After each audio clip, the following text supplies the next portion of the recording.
Olá, a cada 10 minutos, um idoso é agredido no Brasil. Os dados são da Secretaria de Envelhecimento Saudável e Qualidade de Vida do Rio de Janeiro. Abandono, roubo, espancamento, humilhação, cárcere privado, violência física e psicológica são alguns dos exemplos dessas agressões cometidas. E em 70% desses casos, o agressor é o próprio filho de quem, teoricamente, mais se espera proteção e amor. O programa Espaço Aberto de hoje pergunta: o Brasil está preparado para cuidar dos idosos? E para discutir o assunto, está no nosso estúdio Roberto Carlos Soares, que é o presidente do Lar dos Velhinhos de Campinas. Hoje a entidade ajuda mais de 130 idosos a ter uma vida ativa em uma estrutura ampla e acolhedora. Roberto, obrigada pela presença. Eu que agradeço, Rafaela. E eu começo te perguntando, com base em tudo que vocês têm vivido com relação ao acolhimento de idosos, nosso país está pronto para cuidar dessa faixa etária, para cuidar dos idosos? Infelizmente não. É uma realidade que você citou. Eu arrisco até a dizer que por conta da subnotificação, os problemas são até maiores. Nossa expectativa e a nossa experiência é que muitas vezes o idoso ele sofre algum tipo de agressão, seja ela física ou psicológica, e não notifica justamente pelo laço de proximidade com o agressor. Isso pode ser um filho, muitas vezes, ou um neto, ou um sobrinho, mas sempre com uma relação muito próxima e dentro do seu seio familiar. Vocês tiveram a busca de algum idoso pelo trabalho de vocês que tivesse sofrido algum tipo de violência? Sim, a gente tem um histórico de várias situações que nos chegam, né? Ele pode ser através de uma denúncia, pode ser através de um encaminhamento da Secretaria de Assistência Social, muitas vezes um pedido. Então, nós temos uma equipe multidisciplinar que avalia essa situação. Nós não temos poder de polícia, nós temos simplesmente que fazer um acolhimento com base técnica e com uma base em função de um exame que nós fazemos no idoso. Existe uma equipe multidisciplinar, como eu te falei, ela é composta por um médico, uma equipe de psicólogos, assistentes sociais, e essas pessoas então fazem uma entrevista, visitam a casa do idoso, visitam as instalações. Às vezes o idoso não tem mais um laço familiar, ele está numa situação já de abandono, e aí, dependendo da situação de urgência, a gente já faz o acolhimento imediato, mas a gente tem que tomar alguns cuidados também para fazer esse acolhimento. Mas é verdade, existe sim uma situação de risco envolvendo o idoso hoje no Brasil, infelizmente. É falta de tempo, estresse? O que leva a família, a maior parte das famílias hoje, a não ter condições? A gente sabe que às vezes tem a questão da condição financeira, às vezes o idoso tem problemas de saúde e exige aí uma demanda financeira maior do que o normal, fralda, uma série de coisas que a gente sabe disso, suplemento, alimentação correta e tudo mais. Mas também existe muito caso de negligência e falta de paciência.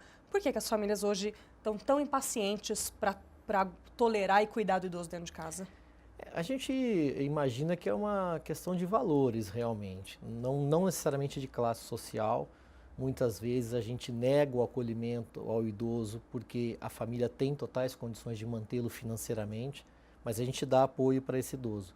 A nossa entidade ela é predominantemente para assistidos que não têm condições de subsistência. Então, nós temos que fazer essa triagem também pelo aspecto financeiro. Nós não podemos acolher lá um idoso cuja família teria condições de mantê-lo ou numa instituição privada ou mesmo no próprio seio familiar, que é o ideal. Acredita-se que muitos casos não passam somente pela questão financeira. É o laço familiar que vai se deteriorando, as pessoas vão se afastando do idoso pelas mais variadas razões, e aí passa assim o idoso a ser um incômodo dentro do seio familiar. E muitas vezes essas pessoas, esses familiares, eles querem depositar o idoso em algum lugar, seja ele no lar dos velhinhos ou em outra instituição de repouso, para que o idoso então fique lá nos seus últimos dias. Não é o correto, não é o viável, e nós temos que mostrar para a família que o último caso é o distanciamento do seio familiar. Mas a gente acredita que muitas vezes o fator financeiro não é o predominante. Existem outras questões de conflito, outras situações que levam a esse rompimento do laço do idoso com a sua família. Cabe ao lar fazer o acolhimento? Sim, a gente sempre vai tentar fazer o acolhimento, porém a gente tem que seguir alguns critérios e tomar alguns cuidados para que também a gente não venha a sofrer algum tipo de questionamento judicial posteriormente por conta da família. Alguns idosos procuram o lar de livre e espontânea vontade? Olha, na verdade, a maioria não. A maioria, ele quer manter a sua independência. Lá ele tem totais também independências, mas para o idoso também existe um preconceito com uma entidade de acolhimento como a nossa. Porque ele acredita que ele vai ficar lá, ele não vai poder sair, ele vai ter uma vida social limitadíssima, e não é nada disso que acontece lá. E a gente tem a impressão de que quando a gente fala num lar ou numa casa de acolhimento, que o idoso vai ficar num quarto, que a enfermeira vai levar a bandeja para ele e que o máximo que ele vai fazer é assistir uma televisão. Exatamente, então parece não. meio que uma prisão, uma coisa triste, né? Mas não é Exatamente. isso. Não é isso. Nós lá, falando um pouco da nossa entidade, nós temos lá hoje uma área de mais de 70 mil metros quadrados. Nós temos vários pavilhões, nós temos um refeitório para funcionários e para idosos. E todo o acolhimento ao idoso é feito de uma forma muito multidisciplinar.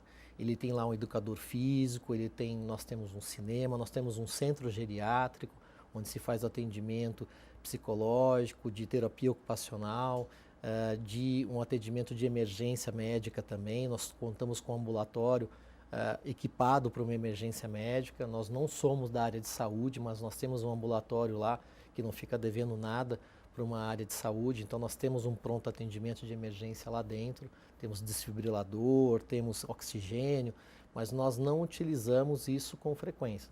É um paliativo, é uma emergência, né? Mas o idoso ele fica lá, inclusive ele pode sair, se ele tiver condições físicas, todos os dias. Ele tem essa liberdade de ir e vir. Antigamente, era realmente o acolhimento ao idoso era uma coisa semi-carcerária, né? Então, lá atrás, se a gente buscar as origens do Lar dos Velhinhos, o primeiro nome do Lar dos Velhinhos, em 1905, era Asilo dos Inválidos, né? Então, o idoso era confundido até com uma pessoa inválida, e se juntavam realmente essas duas coisas num asilo, né? E essa denominação foi mudando, hoje nós nem temos esse nome de asilo, né? Somos Lar dos Velhinhos de Campinas. Não é só uma questão semântica, não é uma questão de nomenclatura, é realmente uma questão de mentalidade. Nós não estamos lá para aprisionar ninguém e para que ele passe os últimos dias de sua vida confinado. Ele pode ter a liberdade de sair, de ter uma vida social e ficar lá. E se ele se torna um idoso dependente, independente do grau 1, grau 2 e grau 3, e que ele tem alguma limitação física, médica, e aí sim nós proibimos a saída dele.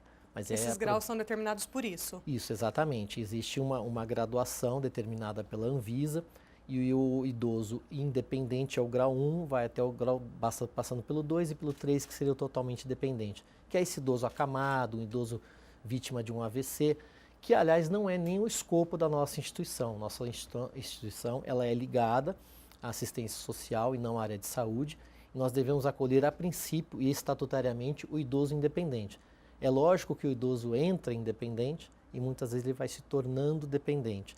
E aí nós ficamos num impasse, que nós não podemos despejar esse idoso para a rua, né? Muitas vezes ele não tem para onde ir. Então nós acolhemos o idoso e ele fica até o final de sua vida na entidade. Tem uma média de idade do mais novo ao mais velho?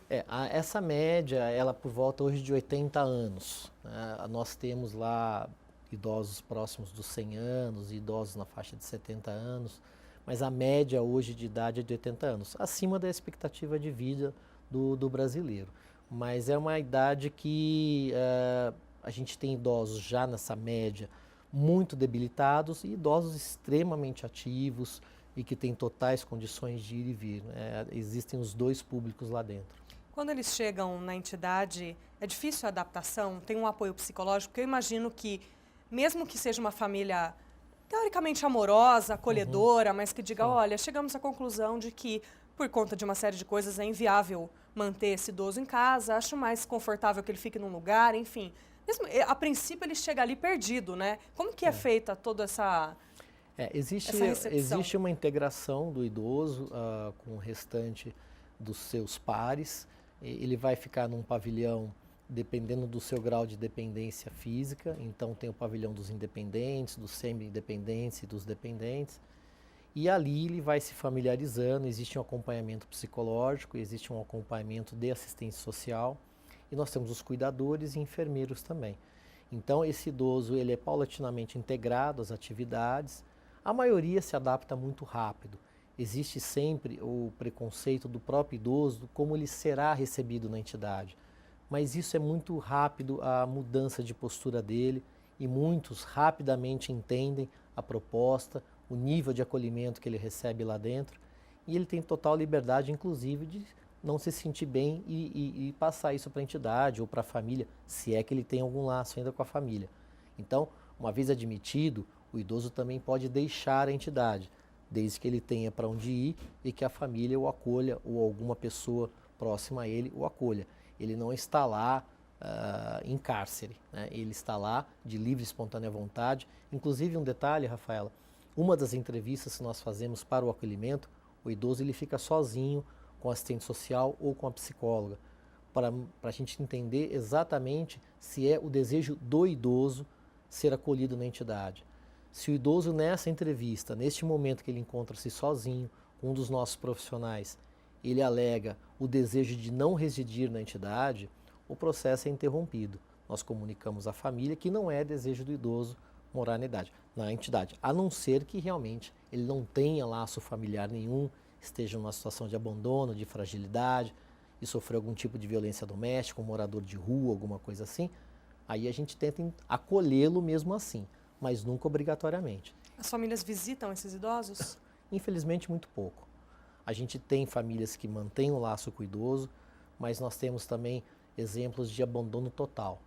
O idoso ele é abandonado à sua própria sorte e é muito triste muitas vezes encontrar um idoso em datas comemorativas como o Natal, como o Dia dos Pais ou o Dia das Mães, numa situação de solidão. Então nós fazemos lá almoços temáticos, né? Almoço de Natal, almoço de mães, almoço de pais, mas infelizmente é uma realidade. Nós temos situações de idosos que não têm mais laço familiar, seja por alguma ruptura no passado, ou seja até também porque perdeu vínculos, filhos faleceram e essa pessoa acaba ficando sem um vínculo social externo. É verdade ou é mito dizer que com o passar dos anos o idoso vai voltando a ser criança? Ou dando o mesmo trabalho que uma criança daria? De uma certa forma, sim. A gente faz uma analogia com o orfanato, nós somos o oposto, né? Uma criança recém-nascida que é acolhida numa instituição, ela cresce, ela vai aprendendo, ela vai se desenvolvendo. O idoso, muitas vezes, ele é acometido de doenças degenerativas, como o mal de Parkinson, o Alzheimer e outras mais, um AVC. Então, tudo isso leva a uma precariedade desse idoso com o passar do tempo. Então, enquanto que a criança ela vai subindo um degrauzinho a cada vez e vai se desenvolvendo, o idoso ele vai descendo um degrau a cada vez. Então, a gente percebe com o passar do tempo uma deterioração muitas vezes na capacidade motora, na capacidade mental. Nós não somos uma entidade psiquiátrica. Então, se nós temos um problema psiquiátrico, se é identificado após o acolhimento do idoso, nós temos que encaminhar para uma instituição que tenha capacidade para acolhê-lo. E na entrevista, se nós identificamos que é um idoso já com algum distúrbio psiquiátrico, eu também, por força do meu estatuto e também por não ter condições, eu não posso acolhê-lo. Mas é um pouco uma analogia verdadeira. O idoso ele volta de uma certa forma a ser criança. Algumas idosas brincam de boneca e por aí vai. Vocês não tratam então a questão da psiquiatria. Pode acontecer de ao longo do tempo, por conta de alguma questão de saúde ou não, o idoso desenvolver algum problema nesse sentido, mas Sim. A princípio vocês não têm. Sim, acontece o seguinte, né, Rafaela? Por exemplo, um quadro de depressão, você pode até tratar com uma medicação, encaminhamento de um psiquiatra. Agora, casos, e é normal que um idoso ele passe por um quadro depressivo, qualquer um de nós está sujeito, em algum momento da sua vida, ter um quadro de depressão. Agora, quando isso extrapola para uma patologia, uma coisa mais séria, uma esquizofrenia, uma coisa mais que possa, inclusive, atingir a saúde e a segurança dos demais idosos, aí nós não podemos acolhê-lo na entidade, porque aí passa a ser um risco para os demais idosos. Então, a gente tem que ter essa noção. Então, é lógico que um quadro de depressão não dispara um gatilho para uma transferência do idoso. Agora, uma patologia mais séria, como uma esquizofrenia ou algo do gênero, nós não podemos mantê-lo no convívio social dos demais idosos, porque esse idoso pode se tornar um idoso agressivo. E nós já tivemos alguns casos assim. Esse é o programa Espaço Aberto. Hoje nós estamos falando sobre os idosos e sobre o trabalho do Lar dos Velhinhos de Campinas que faz esse acolhimento. Nós estamos conversando a respeito de como é difícil cuidar de uma pessoa idosa e nós vamos voltar no próximo bloco para discutir se hoje as entidades que existem na cidade de Campinas estão prontas para recepcionar totalmente aí esses idosos. Vamos então a um breve intervalo e voltamos em instantes. Até já!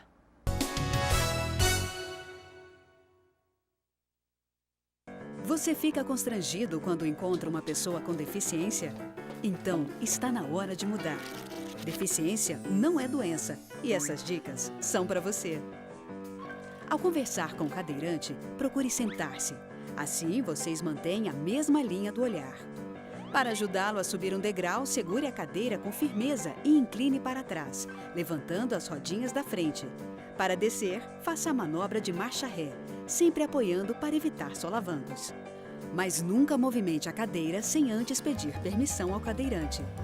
E em nenhuma hipótese, nem por um segundo, estacione na vaga reservada a pessoas com deficiência ou ao lado de guias rebaixadas. Você gostaria que construíssem um muro na porta da sua garagem?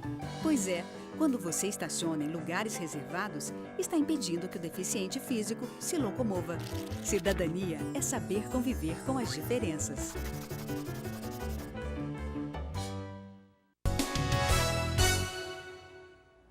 Estamos de volta com o programa Espaço Aberto, hoje discutindo como está a vida do idoso com o Lar dos Velhinhos de Campinas. No último bloco a gente conversou a respeito de como é difícil cuidar dos idosos à medida em que eles vão se debilitando, adquirindo doenças, desenvolvendo aí uma série de dificuldades. Eu vi uma notícia, Roberto, essa semana, que, se eu não me engano, em março desse ano mesmo, uma entidade que atende idosos em Sousas, chegou à noite, o idoso pediu, acho que para a entidade, para fumar um cigarro, e a entidade falou, não, está muito tarde, o senhor não vai. Ele se rebelou, tacou fogo no colchão do quarto e acabou morrendo nesse incêndio, e a entidade, acho que demorou talvez um pouco de tempo para descobrir isso, depois se descobriu que a vigilância sanitária já tinha dado uma série de recomendações não cumpridas pela entidade e ela foi obrigada a fechar as portas. E no ano passado, a gente viu muitas denúncias de entidades em situação precária na cidade de Campinas. A gente sabe que o Lar dos Velhinhos está muito longe disso, mas poucas entidades hoje estão preparadas e são referência como vocês para atender os idosos na cidade, né? Infelizmente, isso é uma realidade, Rafaela. Nós, do Lar dos Velhinhos, somos uma referência nacional no atendimento ao idoso. Afinal de contas, são 110 anos de história que nós temos e temos um know-how muito grande, temos uma credibilidade muito grande, tanto junto à sociedade quanto aos órgãos públicos. Mas a grande maioria das casas de acolhimento, não vou dizer que são todas, sequer tem alvará de funcionamento. Essa é uma triste realidade. Então, o idoso, às vezes, ele vai para uma entidade privada que visa o lucro e não o assistencialismo, e esse idoso ele é lá entregue a toda sorte de situações, muitas vezes sem um acompanhamento 24 horas, sem um pronto atendimento médico ou pelo menos um cuidador, né? Esse caso que você citou, por exemplo, eu não sei detalhes, mas para que o idoso tenha ido a óbito por conta de um incêndio no colchão, com certeza esse idoso não estava sendo monitorado como deveria. Ele deveria ter ali uma pessoa assistindo a esse idoso, a esse dormitório, para evitar uma tragédia como essa. Mas é uma realidade que nós temos. Muitas entidades sequer têm um alvará de funcionamento. Então, qual é o nosso papel? Nós não conseguimos acolher todos os idosos, mas nós estamos abertos a receber outras entidades e transferir parte desse know-how. Nós já fizemos isso com entidades de Valinhos, com entidades de Piracicaba, entidades menores, entidades até maiores, e a gente faz essa troca de melhores práticas, essa troca de conhecimento, fazemos doações de excedentes que nós temos, por exemplo, de fraldas. Se nós temos lá um excedente de fraldas geriátricas, podemos ceder para uma outra entidade que esteja necessitando desse item de higiene e assim por diante. Mas realmente a triste realidade é que muitas instituições, sejam elas privadas ou não, elas têm situações muito mais precárias que nós. Nós somos uma ilha de prosperidade nesse meio, com certeza. Vocês recebem idosos de outros lugares do país ou só de Campinas? Não, nós não temos essa questão geográfica. A predominância é da cidade de Campinas, mas a nossa tarefa para fazer o acolhimento é a condição que o idoso se encontra. Nós temos idosos que residiam no Rio de Janeiro e hoje residem no lar. É lógico que eles têm algum vínculo com a cidade, dificilmente o idoso vai chegar numa entrevista de acolhimento no Lar dos Velhinhos sem ter algum vínculo com a cidade. Mas isso não é um fator determinante, ele não precisa ter uma residência fixa na cidade de Campinas para recebê-lo. Não é esse o nosso objetivo, não. Nós somos conhecidos nacionalmente. Agora, e a questão financeira desses idosos? A gente, pelo menos eu imagino que muitos deles tenham uma aposentadoria ou por algum motivo não muito pesado de saúde, mas tenham aí algum tipo de assistência financeira. A partir do momento que eles entram na entidade, alguma parte desse recurso vai para o auxílio da entidade, a família fica com esse recurso, eles saem, gastam essa aposentadoria. Como que é essa administração? Pelo Estatuto do Idoso, nós podemos reter 50% do benefício do idoso a título de custeio, no caso de um idoso independente, e até 70% daquele idoso dependente, que ele tem um custo fixo muito maior em termos de medicamentos, cuidadores, enfermagem, etc. Lógico que isso está muito longe de cobrir o custeio de um idoso hoje, que na sua média é na faixa de 3 a 4 mil reais mês por idoso. Nos custa isso na entidade e até em alguns até mais. Então você tem uma situação até dúbia nesse caso, porque nós retemos esses 50% do idoso independente, os demais, os outros 50% é entregue ao idoso e muitas vezes esse dinheiro nem passa pela mão dele. A família muitas vezes acaba se apoderando desse recurso, eles fazem empréstimo consignado sem o conhecimento do idoso, ou envolve o idoso, ou conseguem a senha do cartão de benefício do idoso. É uma situação que a nossa assistência social tem que ficar muito atenta, porque realmente existem situações limite em que o idoso recebe o benefício e o familiar que nunca o visita só vai lá no dia do recebimento do benefício para pegar o dinheiro do idoso e ir embora. Alguns sequer entram na entidade, pedem para que o idoso desça até a portaria da entidade para entregar o dinheiro. Vocês chegam a dar algum tipo de orientação para esse idoso e dizer, Sim. olha, a liberdade é sua, o Sim. salário é seu, mas não faça? Sim, nós temos todo um cuidado para fazer isso, porque ele pode alegar que é um filho necessitado, um neto, etc. E muitas vezes o idoso ele quer realmente ajudar a situação daquele familiar, então ele sempre nega que está havendo um problema. Ele nega que foi feito um crédito consignado, um empréstimo consignado sem o conhecimento dele. Mas muitas vezes a gente sabe que foi sem o conhecimento dele, que levaram lá ele para um papel para ele assinar, ou levaram ele para uma agência bancária para ele fazer o empréstimo. E ele sempre, às vezes, a primeira atitude dele é de negação. Então a gente passa para o idoso a situação que não é essa a relação que se espera de um familiar próximo. Então nós mostramos para o idoso o que ele deve ou não fazer. O livre-arbítrio é lógico que é dele, a não ser que ele já seja um idoso dependente, que já não tenha mais as suas faculdades mentais, e aí a gente faz realmente a retenção de todo o benefício desse idoso, né? A família já não tem mais acesso, mas aí é uma questão jurídica. 99% deles recebem um salário mínimo, mas infelizmente o pouco que eles recebem muitas vezes tenta-se tomar esse pouco do idoso por um laço qualquer de filho, neto, etc. Eu imagino que não seja o papel de vocês intervir nesse momento e dizer para ele, olha, não, isso está errado. Mas é muito triste você pensar que a família disse, olha, eu não quero mais, não vou cuidar, não tenho saco, não tenho saúde, não tenho paciência, e simplesmente deixar o idoso lá, não visitar, não querer saber como está, não ter um momento de intimidade com ele, mas ainda ter a condição de aparecer lá e usar o recurso desse idoso para... Sim, exatamente. E nem sempre para questão de sobrevivência, né? Não, muitas vezes é para comprar cigarro ou alguma outra coisa do gênero, né?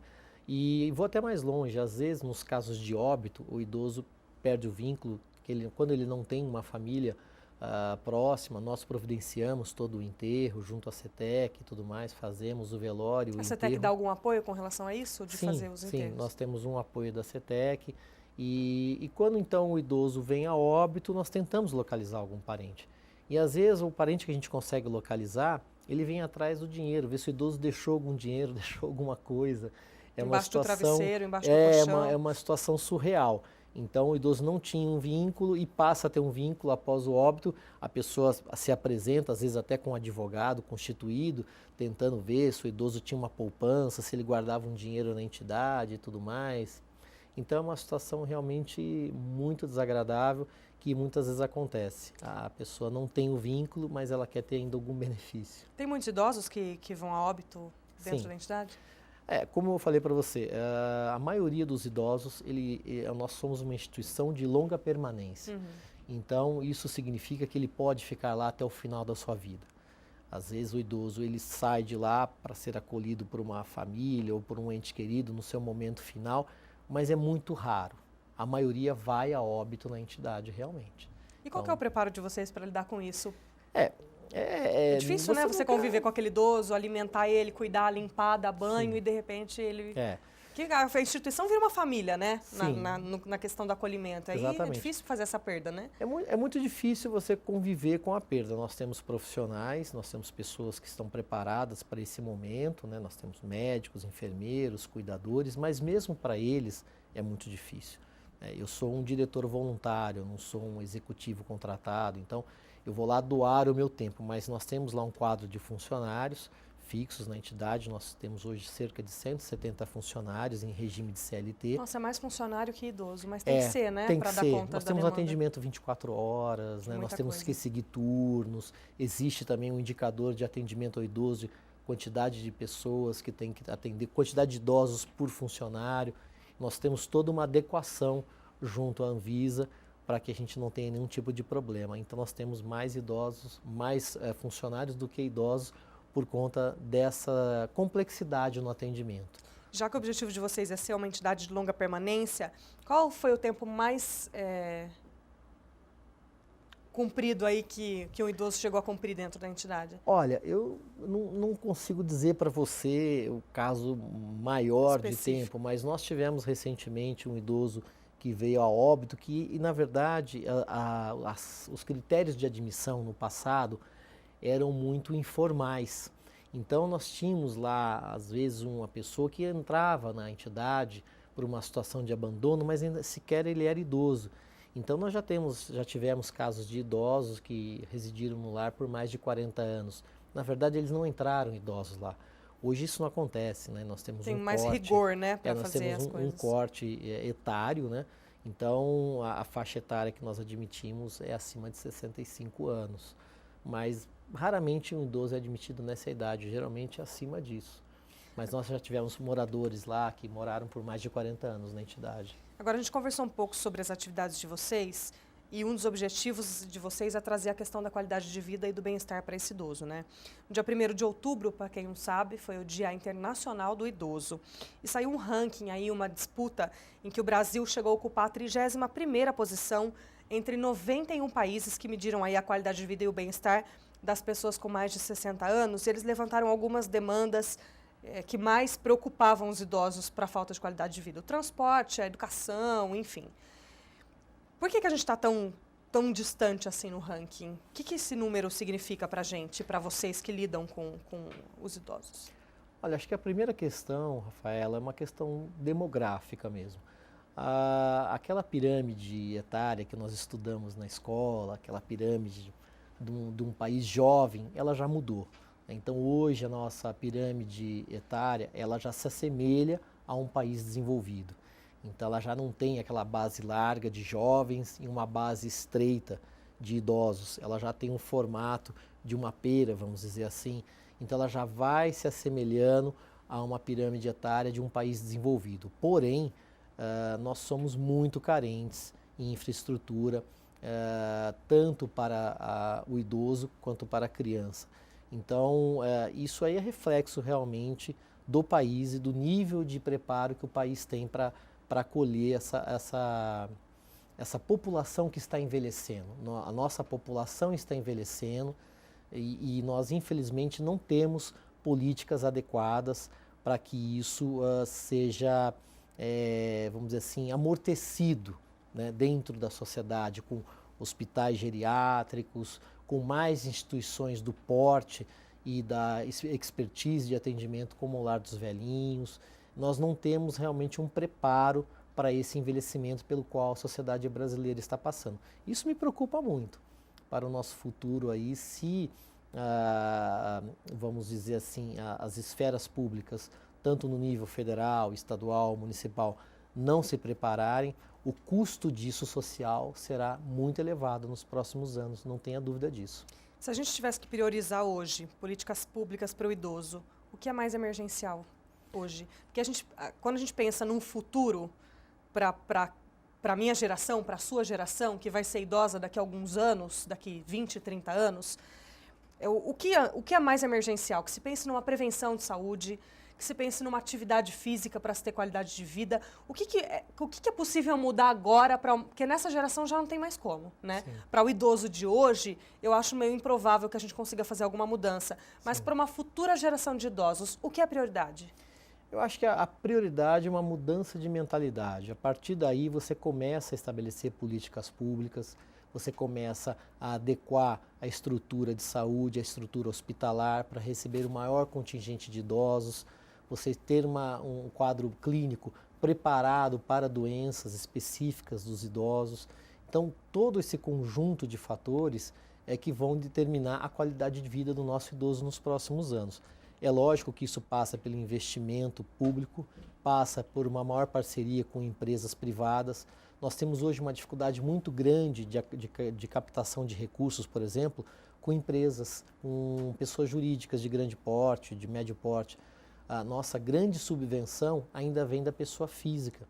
Então nós temos uma dificuldade de mostrar que o idoso é sim uma demanda que está crescendo no nosso país. E não só a criança, que de resto merece toda a nossa atenção, carinho e foco. Mas o idoso, ele tende a se ampliar, essa população de idosos tende a se ampliar e tende também a ter mais demanda em função do envelhecimento. Então hoje a nossa expectativa de vida está aumentando e por conta disso, nem sempre com qualidade de vida. Não é porque um idoso vive até os 90 anos hoje, num grande centro urbano, significa que ele vive com qualidade. Então acho que esse é o grande desafio, você envelhecer com qualidade e não simplesmente envelhecer por conta de um avanço medicamentoso, por conta de uma descoberta clínica, mas você viver com qualidade os seus últimos anos de vida. Esse acho que é o grande desafio das nossas gerações. O governo tem interesse em investir no idoso? Muito pouco, muito pouco.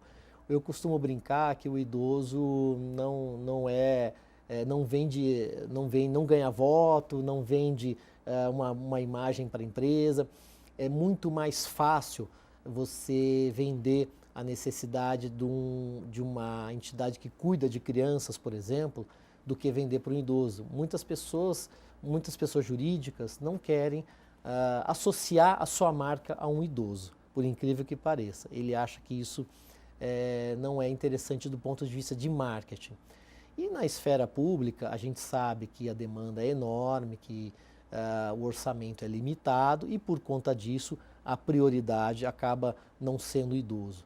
Nós, inclusive, dentro do cofinanciamento da Prefeitura Municipal de Campinas, nós recebemos cerca de 10%, 12% da verba anual para as entidades filantrópicas que cuidam de idoso. É muito pouco pela nossa complexidade, pelo nosso porte, sem demérito nenhum às demais entidades, mas existem entidades muito menores do que a nossa, que recebem o dobro, o triplo do que recebemos, e a gente não entende muito bem o critério disso. Né? Então a gente acaba imaginando que seja um critério político, né? Que não é o ideal. E é difícil se imaginar também de que forma é pensado esse critério, uma vez que Campinas não tem esse trabalho público sendo desenvolvido, né? Não se tem um abrigo, uma casa para esses idosos, eles Sim. não têm para onde ir. Sim. Né? Então, uma vez que esse serviço é privado, tinha que existir uma parceria muito clara e justa Sim.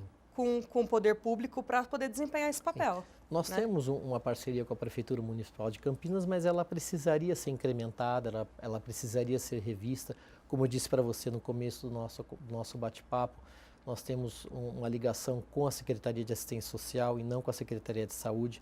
E muitas vezes nós somos questionados por políticos, por vereadores ou até por alguma secretaria para que se admita um idoso, por exemplo, psiquiátrico, por exemplo, já com um grau de dependência avançado, um idoso vítima de um AVC, um idoso que já está no estado vegetativo.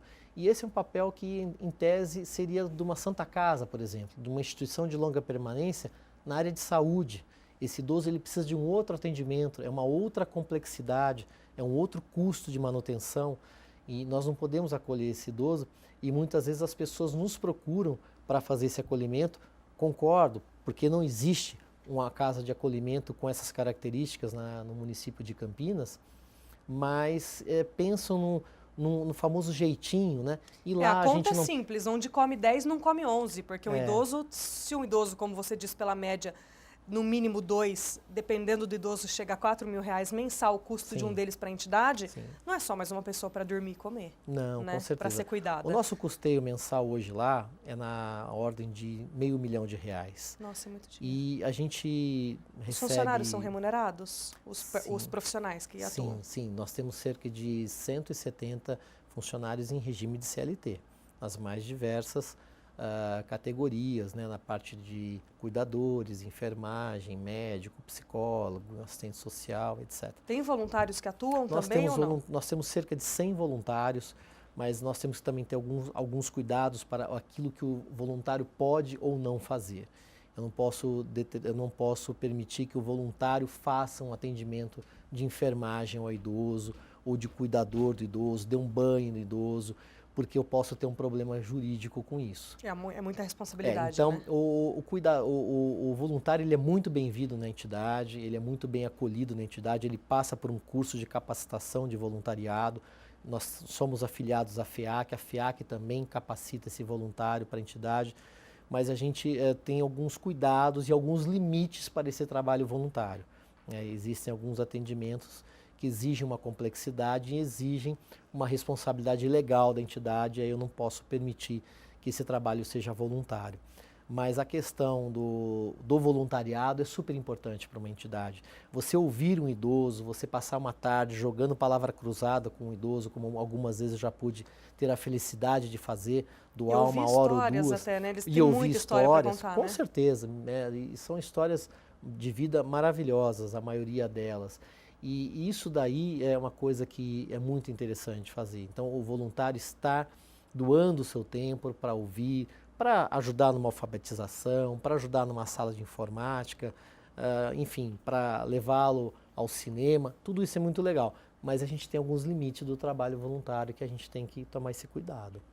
Esse é o programa Espaço Aberto. Hoje nós estamos conhecendo detalhes do trabalho do Lar dos Velhinhos. Nós vamos a um breve intervalo e na volta vamos para o último bloco conversar, além de outros pontos, a respeito de uma campanha. Não sei se você que está nos assistindo chegou a ver já na televisão, mas uma campanha para levantar recursos para a reforma da cozinha do Lar dos Velhinhos. Campanha essa que chama Mão na Massa. A gente vai para o intervalo e já volta.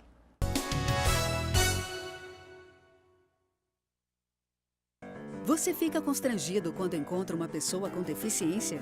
Então, está na hora de mudar. Deficiência não é doença e essas dicas são para você. Ao encontrar uma pessoa cega, toque em seu braço e se apresente antes de começar a conversa. Para caminhar, coloque a mão da pessoa cega no seu ombro ou no cotovelo dobrado. Deixe que ela acompanhe o seu corpo e avise com antecedência sobre a existência de barreiras. Nunca faça carinho ou dê alimentos ao cão-guia. Ele está trabalhando para o cego e não pode ser distraído. O cão-guia também pode entrar em qualquer ambiente público. É um direito garantido por lei. Cidadania é saber conviver com as diferenças.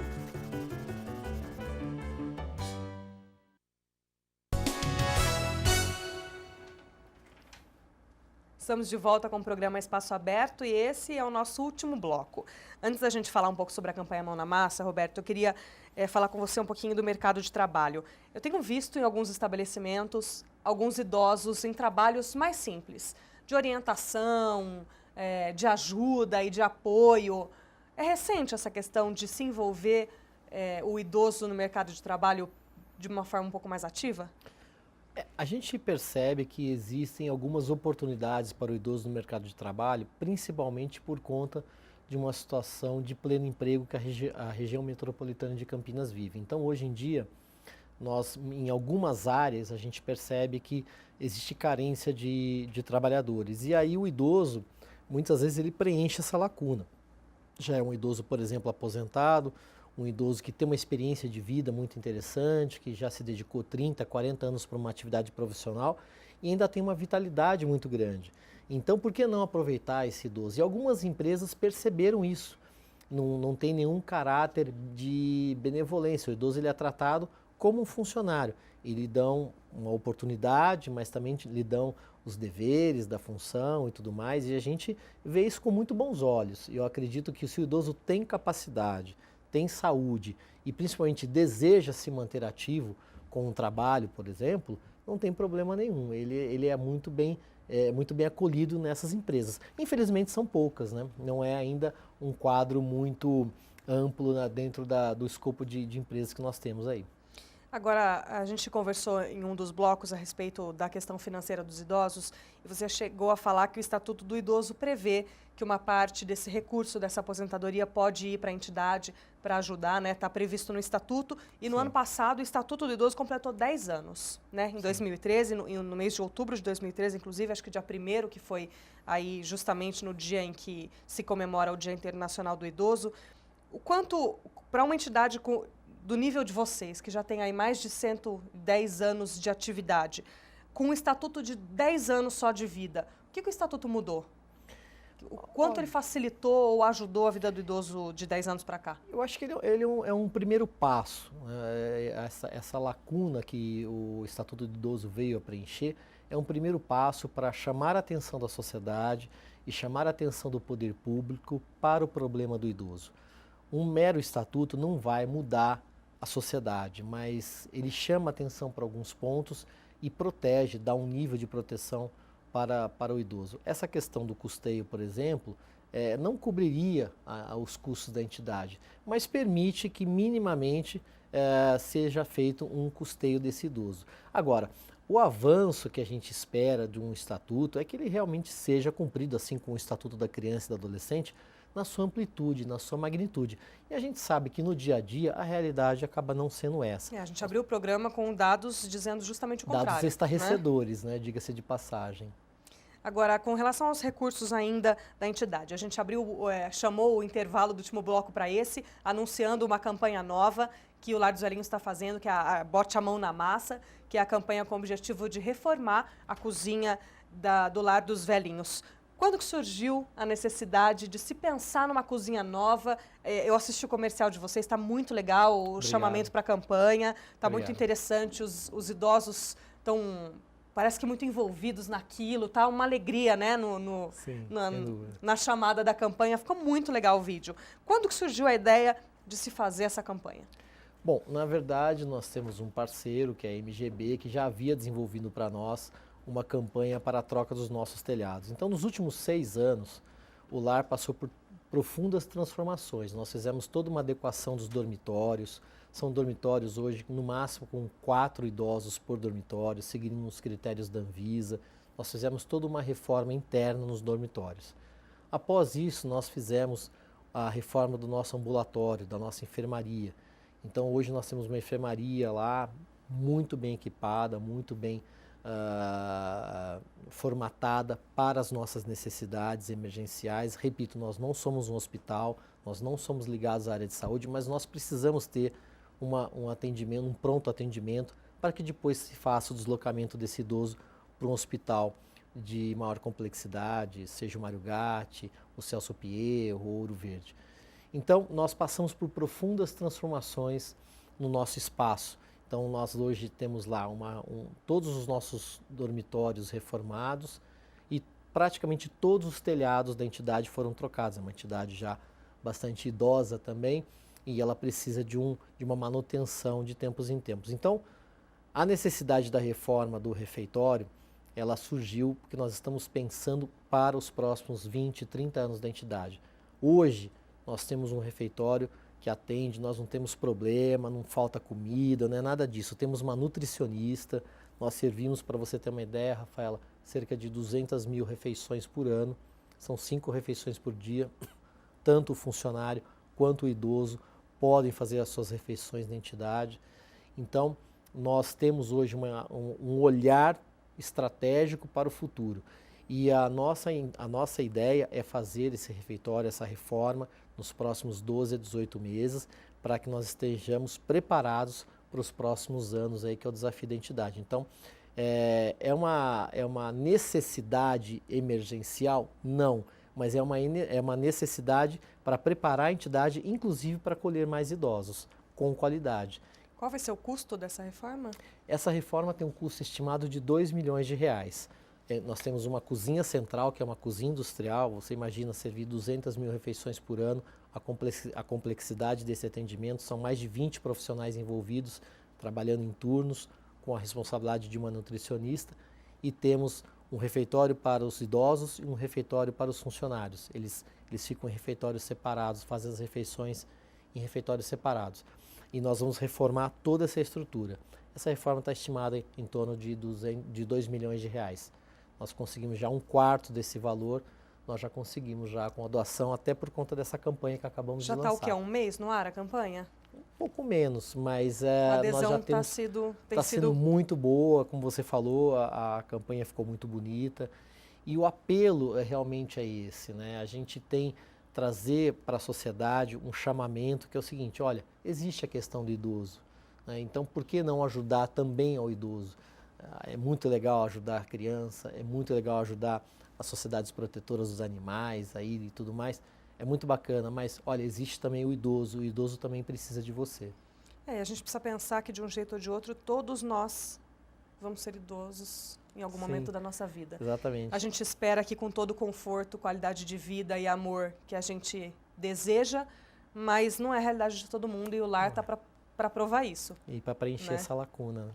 Agora, ficou muito legal também a questão da campanha e que não é só a questão de você ajudar. Em troca da sua ajuda, o que está muito na moda, a questão dos chefes de cozinha, os grandes restaurantes, né? Em troca da sua ajuda, você ganha uma receita especial de um dos chefes mais famosos do país, é isso mesmo? Exatamente. Alguns chefes aderiram, todos os chefes que nós chamamos para nos ajudar nessa campanha foram muito imediatamente solícitos em nos ajudar e emprestar a sua imagem como chefe para a campanha. E a ideia da agência de publicidade é justamente fazer uma interatividade bem-humorada e até através das redes sociais também com o doador e a campanha. Então, ele ter aí uma troca, é lógico que ele não está comprando uma receita, ele está ajudando uma entidade filantrópica a construir, a reformar o seu refeitório, a sua cozinha central e ao mesmo tempo ele está interagindo com um grande chefe, com um chefe renomado da região de Campinas e inclusive esses restaurantes, os quais esses chefes hoje trabalham, alguns deles também vão montar noites temáticas, onde vão dedicar um prato para o Lar dos Velhinhos, vão dar nome a um prato, enfim, eles também vão fazer ações nos seus respectivos restaurantes com o intuito de criar uma interatividade maior entre o possível doador e a entidade. Porque é muito legal a gente receber uma doação em dinheiro e nós recebemos doações também anônimas na nossa conta corrente,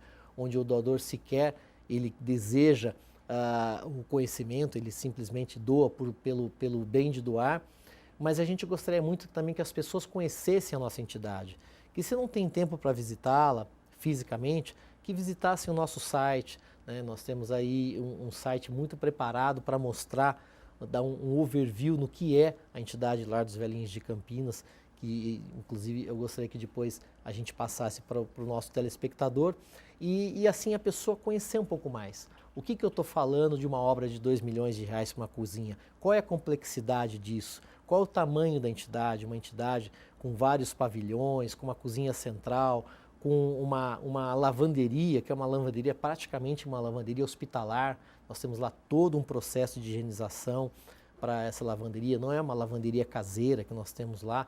Então existe uma complexidade muito grande no nosso atendimento. E é muito legal. E a maioria das pessoas, eu diria para você que 100% das pessoas que vão até o Lar dos Velhinhos de Campinas, elas primeiro ficam maravilhadas com o que elas veem lá, mas segundo, elas não têm a dimensão do que é a entidade Lar dos Velhinhos e o trabalho que é feito lá dentro. A impressão que você tem é que é uma casa com alguns cômodos, uma cozinha, Exatamente. e que eles dormem ali, muito bem, obrigado. Exatamente. Né? E Não se nada imagina a disso. estrutura que tem para atender 130. Vocês estão na capacidade máxima já? Não, até por conta da reforma dos telhados e a reforma da cozinha, nós não estamos na nossa capacidade máxima de atendimento, que seria por volta de 200 idosos. Então nós estamos esperando terminar a reforma da cozinha e nós estamos terminando os últimos telhados, que foram objeto da nossa última campanha também publicitária, e foi um sucesso absoluto também a troca dos telhados do lar, para a gente aí sim avançar e preencher totalmente a nossa capacidade. Agora, o levantamento para essa obra da cozinha é só de recurso, é só de espécie, ou o empresário que está assistindo o programa e falar: eu tenho uma empresa, uma construtora, eu mexo com material de construção, não posso ajudar com recurso, mas posso ajudar com material. Claro. Não posso ajudar com material, mas posso ajudar com mão de obra. Sim. Toda ajuda é bem-vinda para a gente conseguir esse objetivo, que é reformar a cozinha. Com certeza, com certeza. Nós já tivemos, até por conta da própria campanha que você citou, já tivemos um contato com uma empresa de telhados que já está se disponibilizando, não está nada fechado ainda, a nos ajudar na troca do telhado da cozinha central. Mas não significa que ela vai também conseguir subvencionar todo o telhado. Então, qualquer ajuda é muito bem-vinda. Não precisa ser necessariamente uma ajuda em espécie, uma ajuda em dinheiro. Qualquer ajuda do ponto de vista empresarial ou de pessoa física é sempre bem-vinda. Nós temos lá a campanha do leite, a campanha da fralda, e isso não necessariamente envolve dinheiro. Porque às vezes algumas pessoas não conhecem muito a entidade, elas têm receio de fazer uma doação em dinheiro, elas têm um pouco de medo e tudo mais, mas quando elas conhecem a entidade, a seriedade da entidade, a legitimidade da nossa entidade, nós já tivemos uma pessoa física que fez a doação de um telhado de um dos pavilhões, ao custo de R$50 mil. Ela não conhecia a entidade, conheceu a entidade, a seriedade com que nós fazíamos o trabalho, e era uma pessoa de classe média, não estou nem dizendo uma pessoa abastada não. Ela se maravilhou com o atendimento que era prestado lá, e ela fez a doação de um telhado para a entidade. Quais são as maiores demandas da entidade? É um custo muito alto, mensal, né? Sim. E além do pagamento dos funcionários, o que pesa mais para manter o Lar dos Velhinhos? A folha de pagamento ela tem um peso importante devido à complexidade do atendimento. Lógico que gêneros alimentícios também são muito bem-vindos. Nós temos que ter um cuidado com a questão dos perecíveis, do leite principalmente, mas também é muito bem-vindo. E como muitas vezes a situação da nossa questão de alimentos, às vezes eu estou com pouco leite, aí a gente faz uma campanha emergencial e vem muito leite e tal, então isso é muito difícil de dizer para você qual é a primeira necessidade. Mas o que a gente percebe que a maioria das pessoas que é simpática à nossa causa e conhece a entidade e sabe da seriedade da entidade, não tem problemas em doar em dinheiro, porque aí eu posso alocar esse recurso, seja para o leite, seja para o macarrão, seja para o óleo, seja para uma fralda, seja para um medicamento, que muitas vezes nós temos lá o medicamento subvencionado, os medicamentos de alto valor, mas muitas vezes nós temos que comprar o medicamento. Né? E nós temos medicamentos que custam às vezes R$1.000, um medicamento. E idosos que dependem desse medicamento para sobrevivência. Exatamente, né? Exatamente. Então é muito difícil elencar para você uma ordem de prioridade, porque essa prioridade ela varia de tempos em tempos.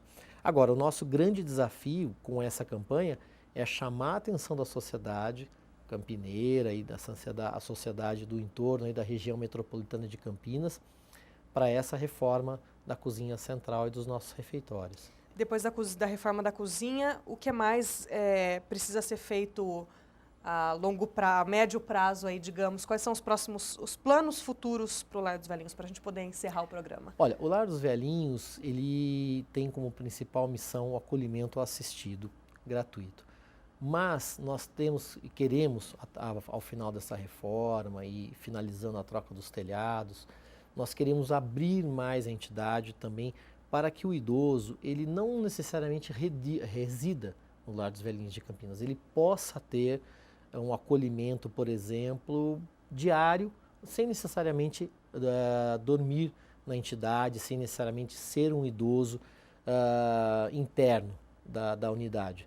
Então esse é um dos nossos planos para os próximos anos. É abrir mais a entidade para a sociedade campineira e para a região metropolitana de Campinas, para que o idoso possa vivenciar as nossas experiências com os nossos educadores físicos, com nossos terapeutas ocupacionais, que possam fazer passeios conjuntos, que possam ter acesso ao nosso cinema, ao nosso salão de cabeleireiro, tenham atividades em conjunto com os internos e sem necessariamente estarem residindo na entidade. Esse é um desafio. O segundo desafio é chamar a atenção também do poder público para a necessidade de uma parceria mais estreita, mais próxima. Nós, como eu falei para você, né, nós temos hoje uma verba muito pequena que é direcionada da área de assistência social para o Lar dos Velhinhos. Ela é por volta de 12% da verba é destinada para o Lar dos Velhinhos, quando tem entidades muito menores que recebem o dobro disso. Então, as entidades, todas elas precisam. Nós não estamos aqui fazendo uma propaganda egoísta do Lar dos Velhinhos, mas a gente precisa entender mais os critérios, o que nós temos que fazer para demonstrar a necessidade e a complexidade do nosso atendimento para o poder público. Agora, para a gente poder encerrar de forma definitiva, eu abri o programa dizendo um levantamento feito no Rio de Janeiro, que alega que a cada 10 minutos um idoso é agredido no Brasil. Para a gente poder finalizar, como que a gente vai mudar essa realidade daqui para frente? Como a gente vai preparar uma sociedade, preparar uma geração para saber valorizar e cuidar do idoso da forma que se deve? A quantos passos a gente está dessa realidade? Essa é a pergunta de $1 milhão, né, Rafaela? Acredito que o primeiro grande passo é a mudança de mentalidade. Isso só se faz com educação, só se faz com uma mudança de conceito no seio da própria família, nas escolas. A educação, lógico, é a base de tudo isso. Se nós queremos uma sociedade mais justa, tanto para o idoso, quanto para a criança, como para um desassistido, nós temos que ter políticas públicas voltadas para isso. E essas políticas públicas passam necessariamente por uma mudança de mentalidade dos nossos governantes e da sociedade civil de modo geral. Não se faz uma mudança da noite para o dia nessa envergadura. Como eu falei para você ao longo do programa, não adianta nós termos uma pirâmide demográfica de um país desenvolvido com indicadores de um país subdesenvolvido. Nós não podemos ter um IDH tão baixo de um lado e pensando numa política pública de um país suíço, por exemplo, né, de uma Suíça, de um país europeu. Então, o que nós esperamos é que haja um crescente engajamento da sociedade para com o idoso e que isso chame a atenção também do poder público para essa mudança, porque essa mudança ela veio para ficar. Nós não vamos ser mais um país jovem para sempre. Nós somos um país, estamos envelhecendo, mas não estamos envelhecendo com qualidade. A nossa população merece mais atenção. Roberto, obrigado pela presença. Imagina, eu que agradeço. Obrigado por apresentar para a gente o trabalho de vocês. Muito obrigado. Eu conversei agora com o Roberto Carlos Soares, ele que é o presidente do Lar dos Velhinhos de Campinas, e eu deixo para você que quiser conhecer melhor, não puder ir pessoalmente no lar, mas quiser conhecer detalhes do site, é www.lvc.org.br. O telefone de lá é o 19 3743 4300. E lembro ainda a respeito da campanha, colocando a mão na massa, botando a mão na massa. Se você tiver condições de algum jeito de ajudar, quiser ajudar a divulgar ou conhecer mesmo, até mais da campanha, é o www.lvc.org.br/mão na massa. Esse foi o programa Espaço Aberto. Nós ficamos por aqui e até a próxima edição.